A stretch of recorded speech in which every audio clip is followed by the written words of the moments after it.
Good morning, good afternoon. This is Sacred Uprising Institute.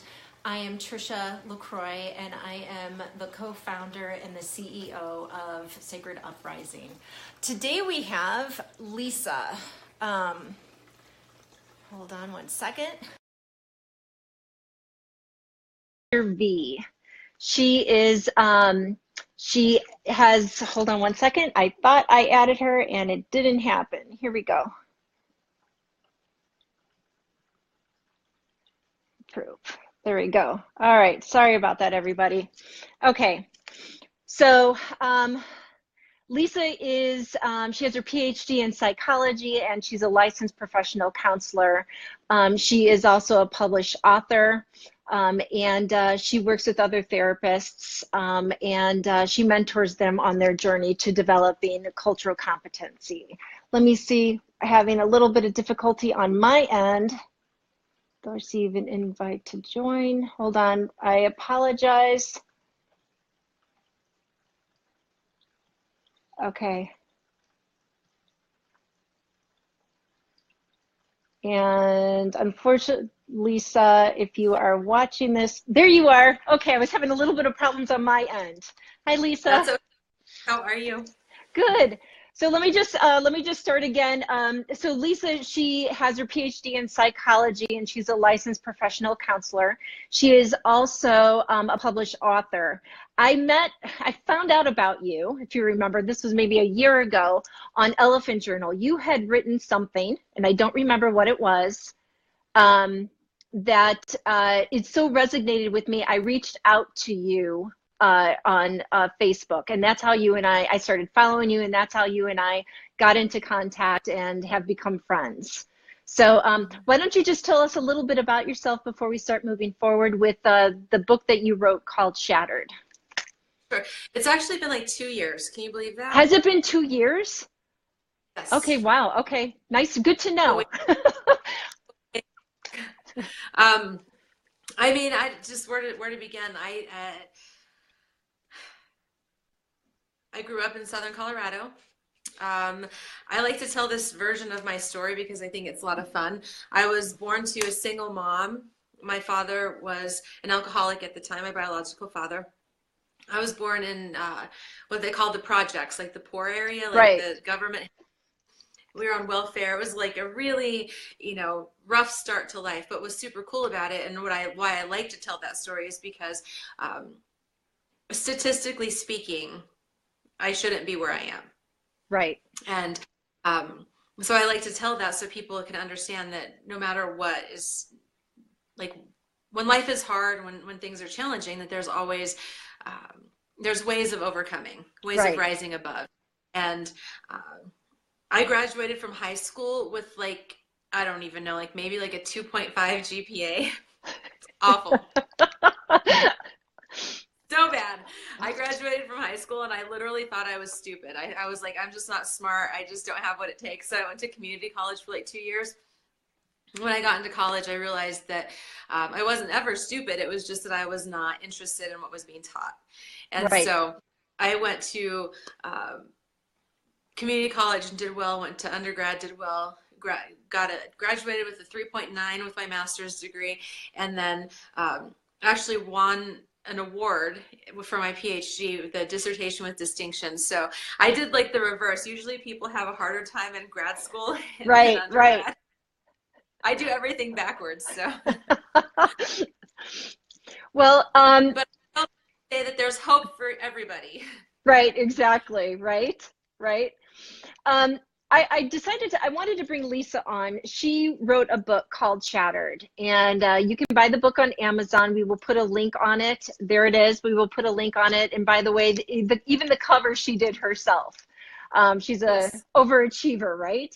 So Lisa did this book on Shattered, and I feel that the message is so incredibly important and once again, it has to do with things falling apart and falling into place, and it's coming from where she was religiously and how she went through that transition to find her spiritual sense of self. So that being said, why don't we jump into it? Sure. I'll tell you, my friend Rod Smith used to tell me that there's no such thing as an overachiever. It's just people that are overachievers are people who are not content with average. And so Oh, I like that has that. always defined my overworking tendencies. But I like that. okay, so where should we start? I mean, do you Well, want me just to jump in? yeah, why don't we jump in? I mean, tell us what the premise is, what it really, what the core of it is, and then we can just take it from there. Okay, so I'll tell you, like, so between 2006 and 2008-ish, 2009-ish, like literally my entire life fell apart. Like everything fell apart. And it started with, let's see, I'm going to go back a little bit. When I was a Sure. kid, I've always been a seeker. I've always been a seeker. Like I was, reading the Bible when I was too little to understand it. I would go to the mountains with my parents and I would go find like a boulder and I would just lay on the rock and like, meditate. And I didn't know what the hell I was doing at that point. I just knew that I wanted to be in that space. And so I've always been seeking. I've always been looking for something bigger than me, something more than me.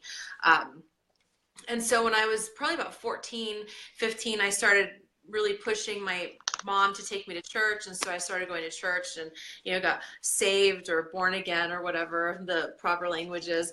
And what religion, what religious background did you go into?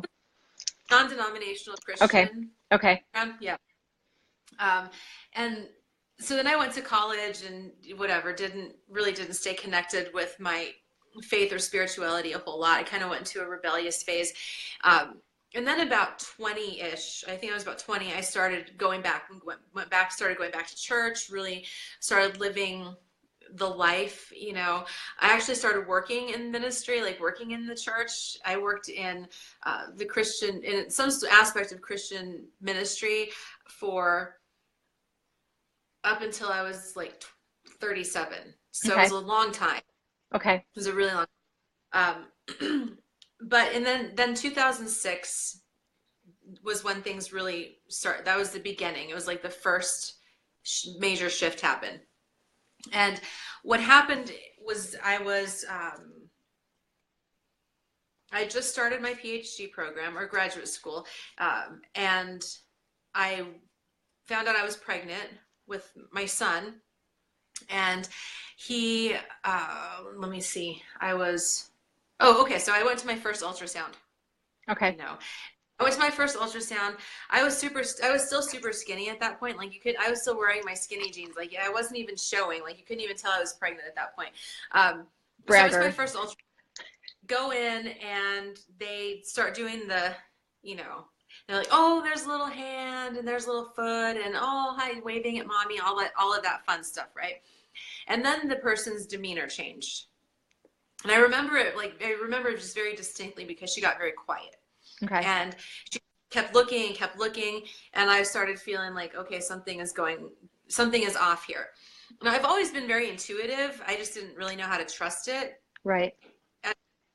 So but I knew something was off. So she's like, well, we're going to take a break. I might have to get some more pictures. So I'll come out and get you if we need to do some more pictures. So she calls me back in. I go back in. And when I walk in, there was a guy, like the director, like the head of the department, the white coat was in the room. And when I saw him, I was like, okay, something's wrong. I just knew it. Right. And so I laid back in bed and he starts looking and like tears start streaming down my face. And he says to me the words that completely shifted my life. And he said, I'm not a doctor, so I can't confirm any diagnosis, but it appears that there's something wrong with your baby's heart. And it was just like, I felt like everything just fell apart. Like that's not something that happens, right? You're like, babies are born healthy, babies are not sick. And there was all of this stuff that started happening for me internally. So the long and short of it was that like that afternoon, I got a call from my midwife office. I hadn't seen a doctor up to that point. I was just seeing midwives. And so I wanted to do everything as naturally as I possibly could. So I get a call from the doctor, which confirms that there's something really wrong because I hadn't even seen a doctor in the office. And I was scheduled for an appointment with a neonatologist and with, there was all this stuff, the cardiologist, like it was just, everything just went into a whirlwind at that point. And within about a week, we had the diagnosis that my son he was diagnosed with a congenital heart defect called hypoplastic left heart syndrome. Okay. So, do you want to have a question, or should I just keep like? No, well, let me ask you a question. So when this happened, you were still involved with church? You were still part of in your ministry and all of that? Okay. Okay. Yeah. So I mean, you find that out, your heart has just got to just fall. Because every mother, when you're pregnant, you have these high hopes and wishes of what the future is going to be like with your child. I can't even imagine. I mean, did they give you alternatives on what your options were? Yeah, they gave me what I call crappy options 1 through 4. Okay. And so crappy option 1 was to get an abortion. Crappy option 2 was to let the baby be born naturally. I didn't know he was a boy at that point. I just knew he was still just the baby. Right. Let him be born and just die naturally. He would have just probably died within 10 days of birth because he wouldn't have been able to get enough oxygen to his body. Okay. And option number 3 was to do a series of corrective surgeries called the Norwood procedure, which is basically where they redirect the blood flow from one side of the heart to the other. And then eventually he'd have to have a heart transplant. And then option number 4 was heart transplant. You know, when we talked about this yesterday, what you said to me, and I love this about you. You said, if I'm going to, you're not a gambling person, but if you're going to gamble, you're going to go for broke. So, and that led you to the option that you chose. Right, which was the heart transplant. So I sat with all of it. I have to actually give a shout out to my brother right now. Because he was I feel like so much emotion coming up right now, because he was the one that had the tough questions for me. He called me and he said, as I was contemplating the options and we talked about the surgeries, he asked me, who are you doing this for? Are you doing this for you, or are you doing it for the baby? Because it's a lot of pain to put a baby through if you're only doing it for yourself. Right. But if you're doing the baby because you really truly want to give the baby the best chance, then you're doing the right thing. Well, one thing we haven't mentioned, because it's part of the shattered process, is that you were married at the time as well. Right. Well, I wasn't married. We were living together. You were living together. Okay, gotcha. Okay. I got married after Gabriel was born and had surgery, which was a horrible decision. Don't ever make big life choices after you've been through a big trauma. Just right. Okay. So no, I had, his father was involved, and he was active, and he was around and whatnot through that process. Mm-hmm. Yeah, it was one of the hardest things that I've ever actually had to deal with. I'll tell you a little bit, like after the diagnosis and the plan and everything went into place, like I decided, I told you this, I had this one night, my kid's father was working. He worked overnights at that time. One night I was like, I'm going to stay up and I'm going to pray all night. Like, I'm just going to pray without ceasing. That's just what I'm going to do. I'm going to pray. So I got some candles and I got on my knees and I started praying. And I was like, God, if it's your plan for this baby to die, just take it now. Like, just take it now. Like, make me have a miscarriage, because I don't think I can go through like having a full pregnancy and having a birth and then having the baby die. So just take it now. And when I didn't have a spontaneous miscarriage, I was like, okay, so I guess that's not the plan and we're just going to have to go forward. And so I started doing some research, a lot of research. And research for me was a little bit of a self-defense mechanism at that point. It was like, I felt like the more facts that I had, the more I could control the situation. Right. And then I could keep myself safe. Like, the more knowledge I had, the less surprised I would be, the less, which is a total freaking illusion, by the way. But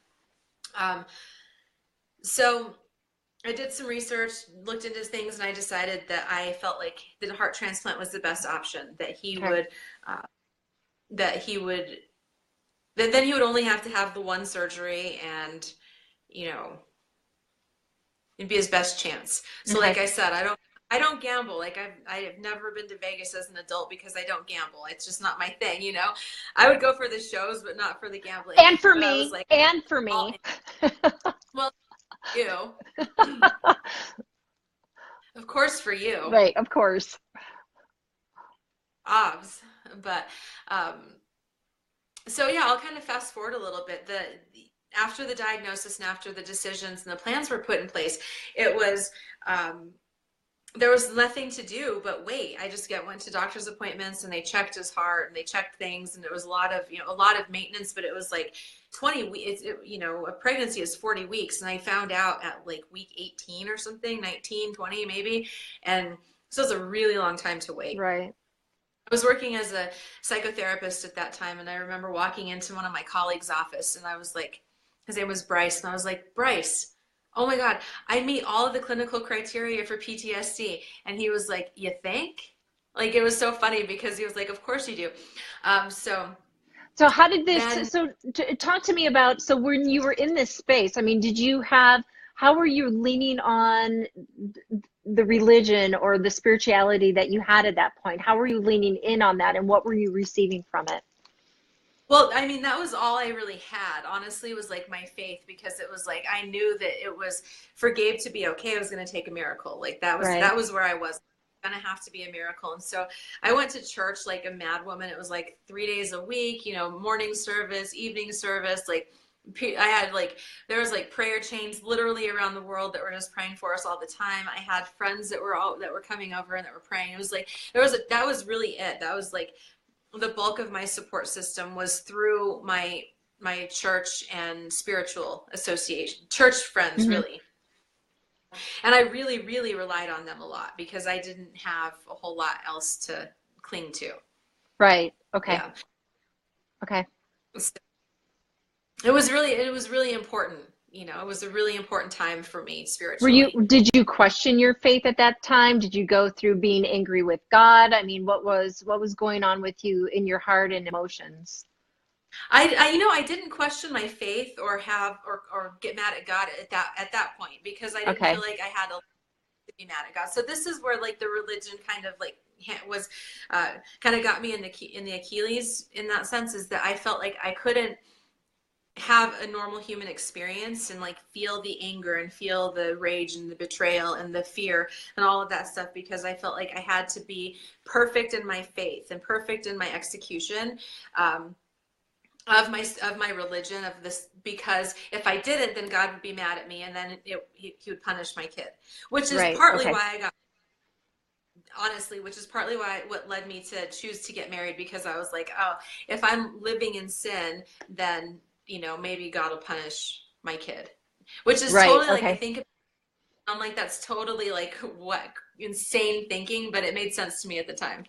Yeah, but you know what? That's also, so let's just interject here. That's also has to do with how there are religions where it's based on pain points or it's based on guilt. So if you don't do thing the way that they deem that it should be done, that you're going to be punished somehow, or that this is your punishment because you weren't married, or whatever it is. I know that in the religion I was raised in, that's what it would have been. This happened to you. In fact, I have a friend that had cancer, and the pastor literally said from the pulpit, "You have cancer because of sin in your life." It's just, it's filled with guilt. But sometimes it's a landslide to, like you said, when things fall apart, they're falling into place. It's a landslide to recreate your landscape. Right. Right. Yeah, and absolutely. And that's exactly what ended up happening, is that that was over the course of the next couple of years, literally everything fell apart. Like when like the title is how everything came together when it all fell apart. And I'm Right. like, it literally everything fell apart. It was like this just like domino effect. It was like, my my belief that in kids being born healthy and things like all of that fell.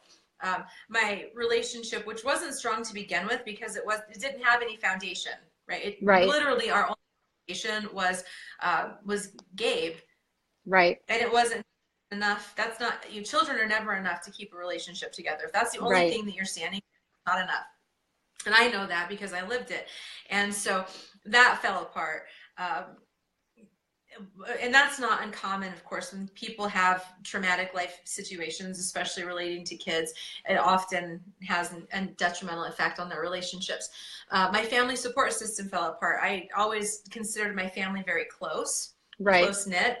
But there were some things that happened during that time period where it became very clear that that wasn't actually the case. Grandmother, who was the matriarch of the family, who was I was the closest to, she died in October. So Gabe had his he was born in December or in January, had his surgery in February at 13 days old. And my grandfather died first, then my grandmother died like 10 days later. This was all in a year. Then my family support system fell apart. So 2007 was really freaking rough. I mean, it was a rough year. And then did it shift during going through those rough moments and that rough part? I mean, again, how was the foundation, the core of your spirituality? Was it still intact? It was shaking. It was like one of those buildings where it's like wobbling in the wind. Yeah, Like that's what was happening. right. Like I don't know what is going on right now, but this is like I felt like, are you there, God? It's me, Margaret. Remember that book? Yeah.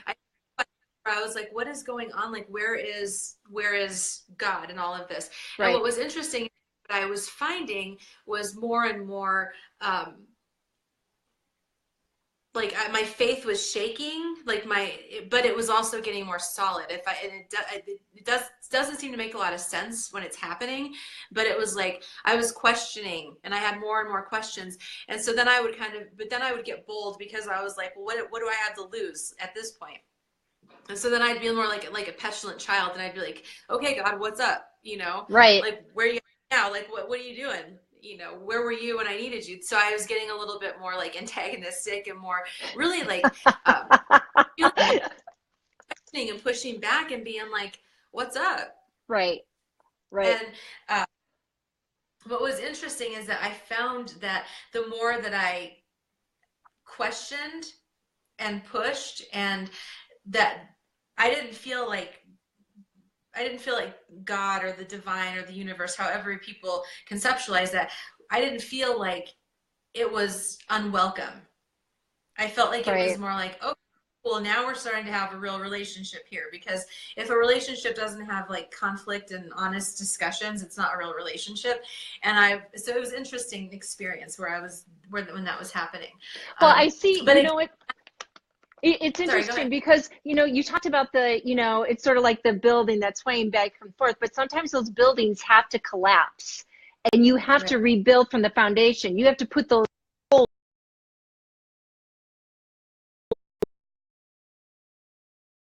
deep within the concrete to create a new structure, to create, this building that can.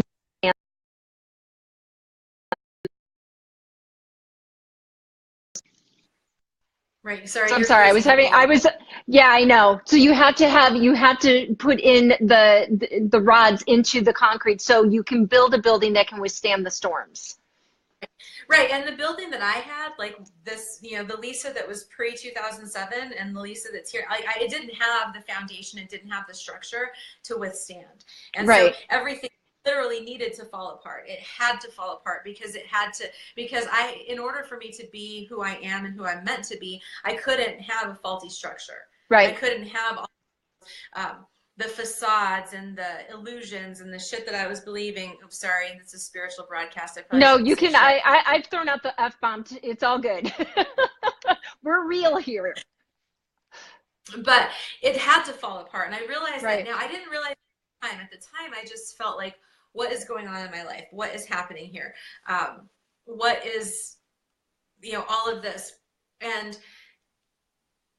But what happened was that all of the stuff that I called my personality at the time, the ways that I had been in my life that I believed were true, it was really stuff that, it was illusions, it was facade, it wasn't authentic, it was the stuff that I thought that I had to do in order to be accepted, and the things that I thought I had to do in order to be loved. And when it all fell apart, And when I didn't have the strength to build up any more illusions, and I just was like, you know what, this is me, take it or leave it. And I found that people actually liked the real me. Right. That I was like, interesting. What also happened was that it forced me away from religion and toward the divine, which made to a lot of people seem like a small shift, but it wasn't. It was a Right. huge shift because Yes. um, my whole life was built on, well, the Bible says do this and this and this. Everything was like my whole moral structure and my way of being and seeing the world and who I was in the world was built upon this external structure. And Right. when my religion fell apart and I was like, wow, um, this is not what I thought it was. This is not what I want. I was forced to go find my truth. And as I mentioned to you yesterday, when I finally left the church, it was because my ex-husband and I had separated. And so he would go to the church that we went to with his new girlfriend. And that was very uncomfortable, needless to say, because we Right. were like still and whatever. It was just weird. And so I was like, well, I'm not going to go there because I don't want to deal with that. And then the other church that I would have gone to was like my ex-mother-in-law was on staff there or something. And I was like, well, I'm not going to go there because I don't want to deal with that mess either. And so I was like, well, where do I go to find God if I can't go to church? And I was like, I guess I'll go for a hike. I mean, I don't know. Right. And so Right. that I found was that I started to look for the divine in the everyday. And so I I would love go, that. not to, but we would go to the playground and I would listen for the voice of God in my children's laughter. And laying in the grass. And what I found is that the further I got away from religion, the closer I got to God. Isn't that the truth? I mean, that, and I know, and I want to say this, I know that's not everybody's truth. I understand that there are people who do need the four walls of the church for them to go and them to have that social environment where they can worship God with other people of the same belief system. I completely respect that and I honor that. However, that is not my truth. And Right. that's the same thing that I found. I had to literally stand up to my parents at one point and go, I do not believe in the God that you're teaching. It does not resonate with me. I want nothing to do with it. But I found God when I lost everything. And I feel that it's, my guides, I was telling somebody earlier today, sometimes it is the landslide that creates this beautiful, lush landscape. I see that out in nature. And I think that nature, which is also God, teaches us so much. I was out at it's called Calico Basin last spring, and there was so much rain that the paths that I had taken for 4 years no longer existed. And to me, it gave me a little fear, like, okay, I don't know exactly where I'm going, but I found new paths, and it brought beautiful flowers, and it brought these streams where I took pictures of my dogs running through the streams having the best time of her life. So it's those landslides for me in my life, in my physical life and in my spiritual life, that have brought the most beautiful landscapes of my life. Some of the biggest fires, the dark night of the souls that I have walked through, those are what created the most love in my life, the biggest miracles, the biggest changes that have brought in the abundance of what God truly is. Right. Well, it was like my heart was completely shattered in this Oh, process. Like, I mean, I can't even like begin to tell you like that. Well, yeah, I mean, it's just I was wrecked through this whole thing. Like, there's nothing like facing the mortality of your child, or losing a child that right. will wreck you as a person. And I was just broken, like completely broken down. And but what I found is that it increased my capacity. Oh, right. And that Yes. my heart was broken when it was coming back together. I had a bigger capacity to hold pain, to hold love. And the bigger your capacity, like the more pain you can hold. I know this sounds paradoxical because people like to avoid pain, right? We don't want to feel pain. Pain sucks. And so people avoid it as much as they possibly can. But what they don't understand is that the more that you can hold all of the human experience, the more that you can hold the greatness of the human experience, including love. So the more pain you can tolerate, the more love you can Agree. hold as well. Right. And, I and that's exactly exactly what happened with me. It was like the facade, and I don't mean facade like necessarily like more, I guess I'd call it more like the psychological scaffolding, the spiritual and psychological scaffolding that I had built up. It was like up on, and it was like, you know, when a building is being resurfaced, there's all those things that they hold up. And at a certain time, you just have to remove the scaffolding and let the building do what it's going to do. And Right. I had all psychological, emotional, spiritual scaffolding that was holding me up, but that wasn't really real. And Right. so it was like, things fell apart, and then I got to choose what I wanted to believe. I was like, okay, so I have this belief. I have the belief that I'll tell you what happened that kind of really one of the things that shook me a lot. My friend Monica, her dad is a pastor in Iowa. And this was toward the end of like when my marriage was really destructive and it was really falling apart. And I remember calling him one day because, you know, I wasn't really into the church thing at that point. I was just kind of like, I don't know what the freak I'm doing with my life. Right. But I called Pastor Mario and I was like, Pastor Mario Padilla, and I was like, Pastor Mario, if I stay in this marriage, it's going to destroy me. And he said 3 words that completely set me free. He said, so get out. There you And go. I was like, Yeah. what? Like, it's that simple? And he was like, yeah, like God doesn't want you to suffer. Like, that's crazy. Like, God loves you more than he loves the institute of marriage. And so if it's that bad, get out. And I was like, oh, Ooh. like, Say that again. God loves you more than he loves the institution of marriage. yeah. Let that sink in. That's Right. beautiful. How beautiful. It That's was, freeing. That's so it, freeing. I hung up the phone. I mean, I still remember because I was driving when we had this conversation, and I like put the phone down and I was like, is it really that simple? Like, really? And it was totally freeing, but it caused me to start questioning all the doctrine and the stuff that I had believed in. Like, do I really believe this, or is it just because I've been told this?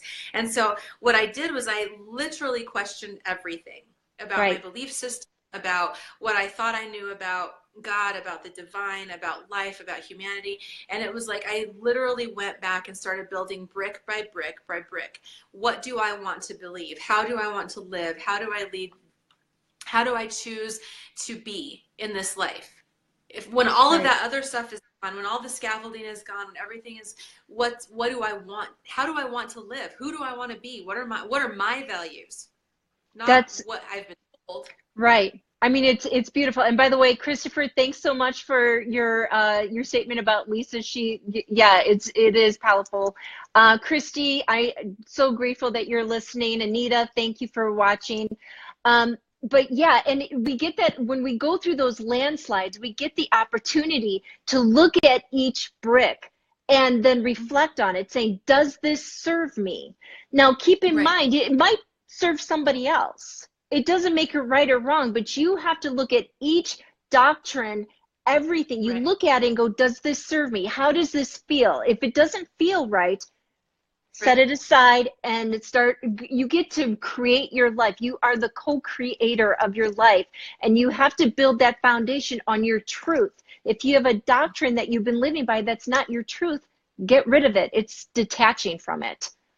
And Right. that's Right. what's brought me up in my power, and you as well. If you had not gone through this, and by the way, I really want to talk about your son too, about what he's just a little Buddha. I love reading what you write about him on Facebook. But if it wasn't for going through that such a dark time, you wouldn't be this woman that you are today, that is changing people's lives. And one of the things, one of the statements that you made, that you believe that until all of us are free, none of us are free. But that's not just having to do with political statement. It's also having to do with free to love yourself, free to create your life, freedom with spirituality. Yeah, absolutely. That's the beauty of this kind of experience, is that it's I think it was Rumi that said let go or be dragged. I'm not Right. quite sure. That's been Yeah. coming up a lot lately, where it's like I just keep thinking about that, where that's literally what happens, where it's this experience of, you know, you can cling to the things that you thought you were your truth before, but it's, and be dragged, or you can just, or, you know, let go and just kind of like, oh. And so that's what these kinds of experiences do. And it is truly freeing. It's truly like, before I was like, you know, I had all these judgments about people and how people should live and what was right and what was wrong. You know, this moral code that was informed by my religious beliefs. And now I have a completely different set of, not, I wouldn't say necessarily different set of beliefs, but I'm kind of like, you know, with other people, I'm like, I don't care. What's your truth? Like, live your truth. That it doesn't bother me one little bit. Like, it's not something that impacts me. Like, I just want you to be free, because freedom is so important. It's so powerful to be able to just be who you are and live your truth and not have to feel like you need to apologize all the time for that. Right. Or that there's something wrong. And that's one of the things that I struggle with religion as a whole, is that this idea that there's something fundamentally flawed with humans, and that's why we need to be saved. That's why, you know, I'm like, I don't need a savior. I did back then, because I was like, I felt like I was an unworthy sinner that was like crawling into the church, like, somebody please love me. And then now I'm like, I never needed to be saved. I just needed to get reconnected with the divine in me.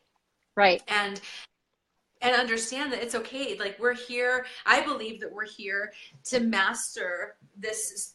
We're spiritual beings having a human experience. Right. And there are things we're supposed to learn in that. We're supposed to learn how to live in unconditional love. We're supposed to learn how to surrender and trust in the flow. And there's lessons that we're supposed to be learning. And all of these lessons are for our highest good and to elevate humanity. Yes. You know, the more that we create love into the world as a whole, to ourselves primarily, you know, because that's where it starts, and then out to the rest of the world, everybody does better. Right. And when one succeeds, we all succeed. And it's the reason why we're to lift each other up, not tear each other down, not stand in judgment of other people's decisions and life choices, because once again, it's all a path to God. And so let's raise each other up.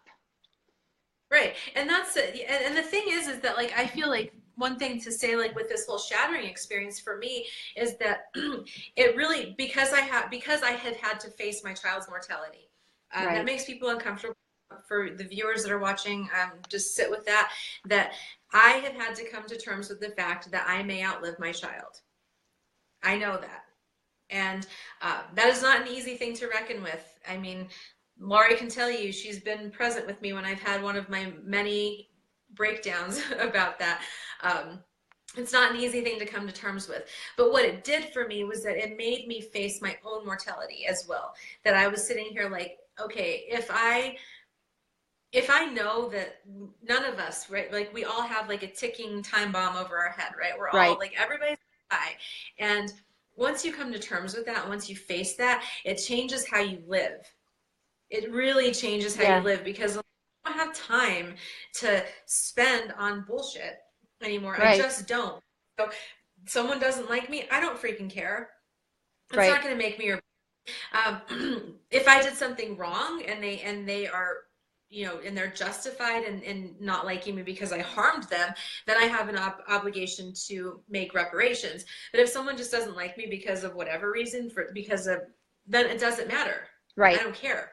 I'm not going to waste a second of this life worried about shit that I can't change. Life is short and too beautiful to be worried about stuff like that.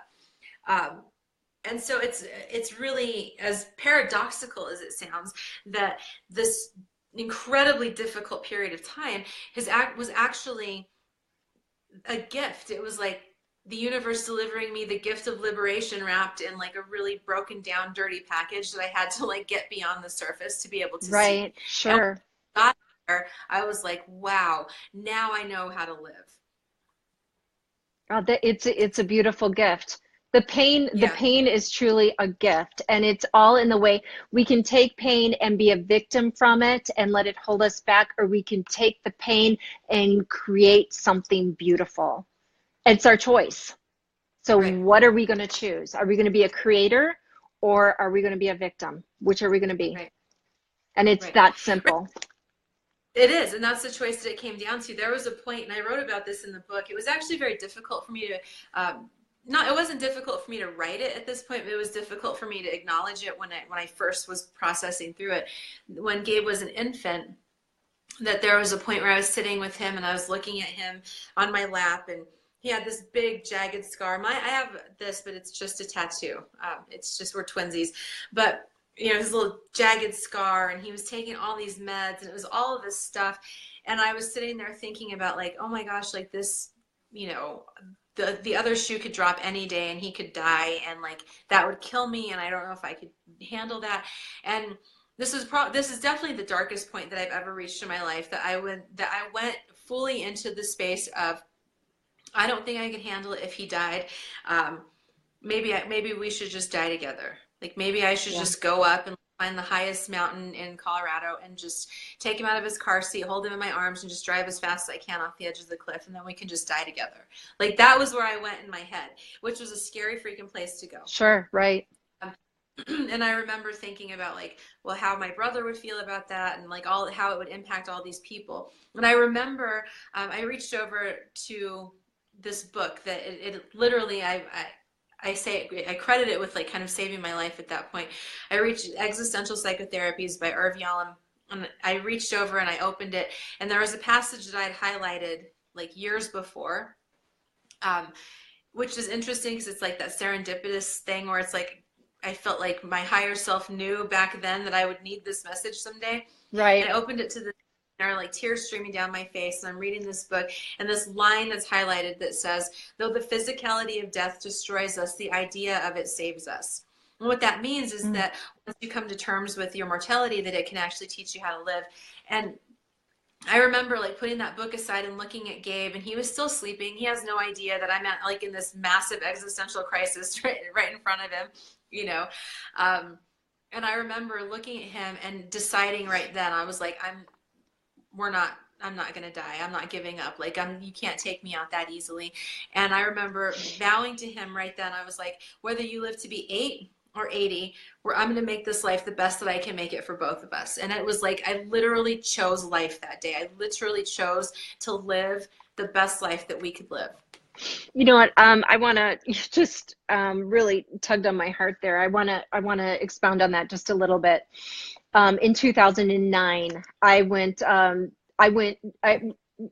what ended up changing my life was me getting to that point of letting go of the rope. It was extreme pain. It was the worst pain that I've ever been through. It had to do with my mother and rejection and abandonment and her anger and hatred towards me.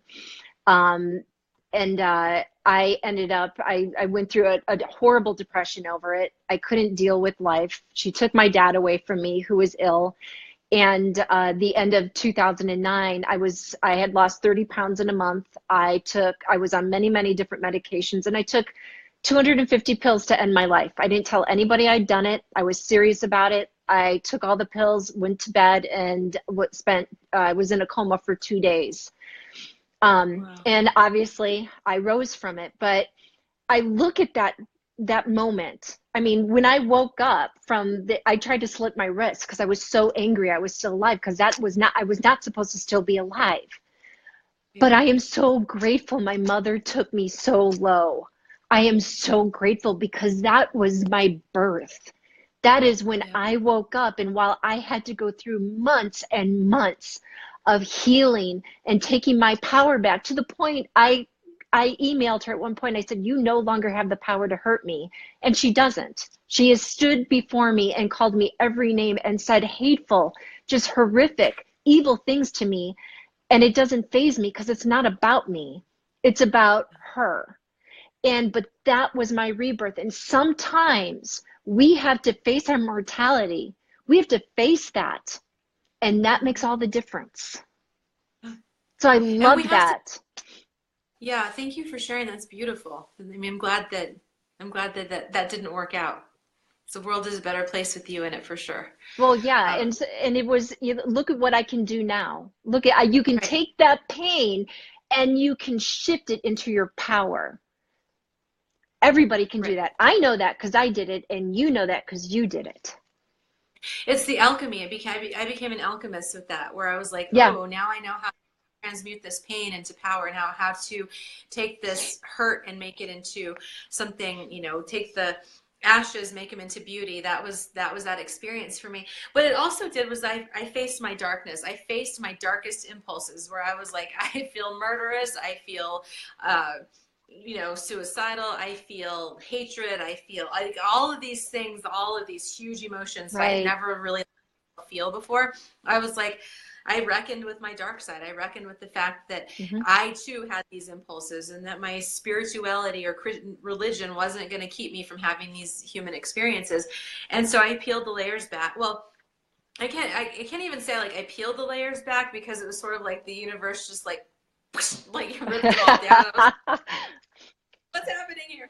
But at the end of the day, like when it all came, what has happened really is that I feel, and I wrote this in the book, that as this continued to happen, and as this stripping down happened, what I felt was like my roots going deeper and deeper and deeper. So I became like a palm tree, where my roots were so deep that the heaviest of, like, the biggest winds can go, and I've just learned how to flow with the wind, where I just bend and I come back up. But you have to have deep roots to be able to do that. You can't bend if you're too rigid, and if your roots aren't deep enough, you're just gonna fall over. And so really, you know, I had to dig to places that I didn't know I had. I didn't know that I had that in me, because until I had to. It was like, people are like, how did you get through it? I'm like, what choice did I have? It wasn't like I was gonna, you know, I could have given up, I guess. I mean, people do it all the time, but that's not who I am. But I didn't know my own strength until I was forced into a position to do that.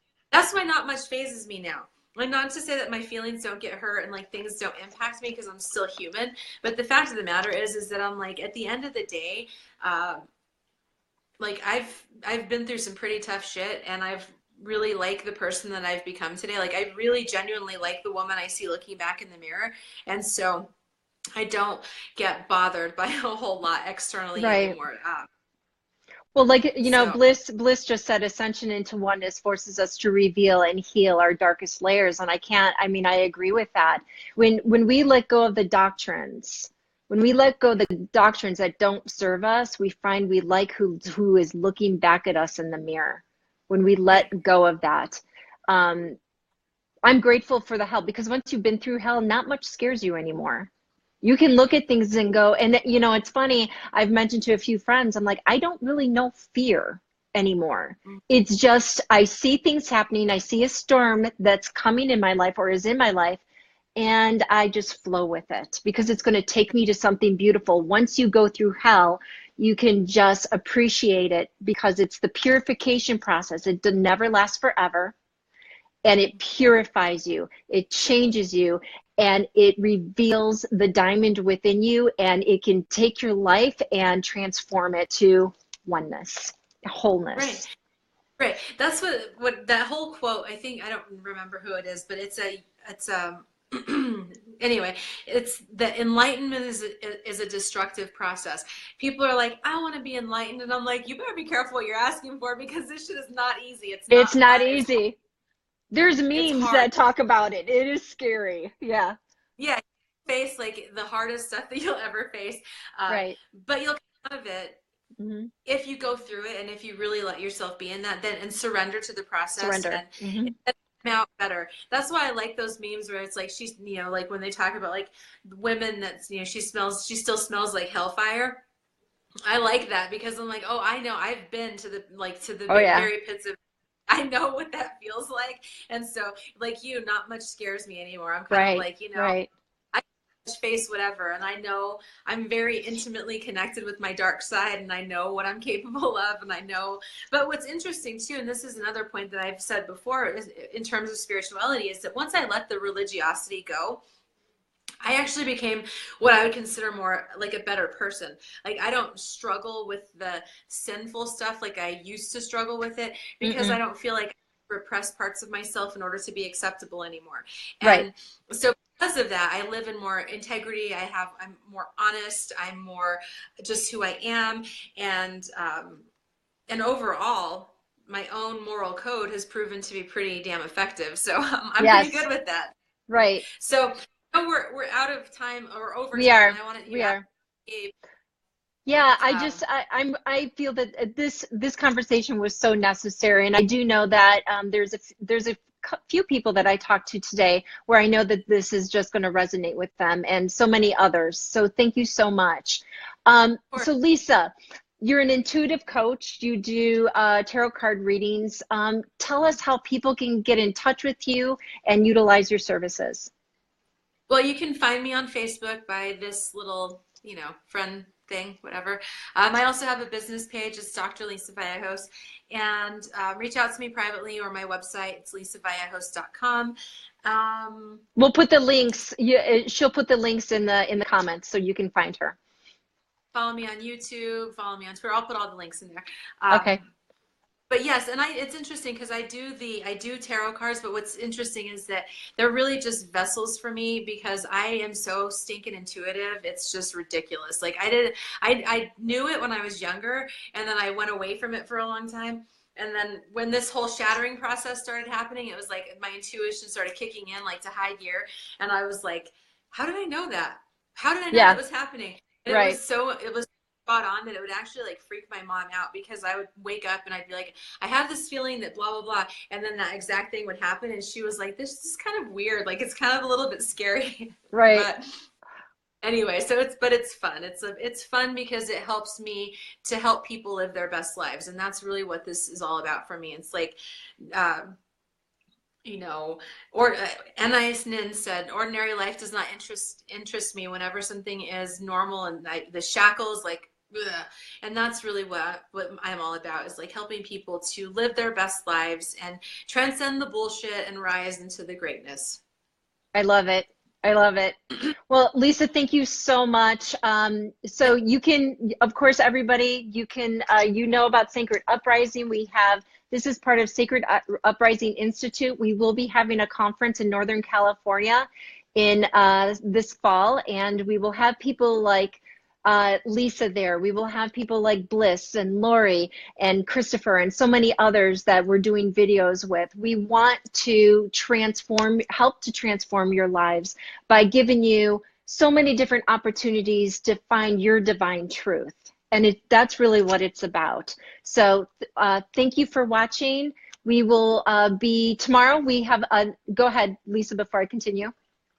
Oh, I was just going to say, because I know people are going to ask like how Gabe's doing now, Oh, yes, please. because everybody, Yes. Yeah.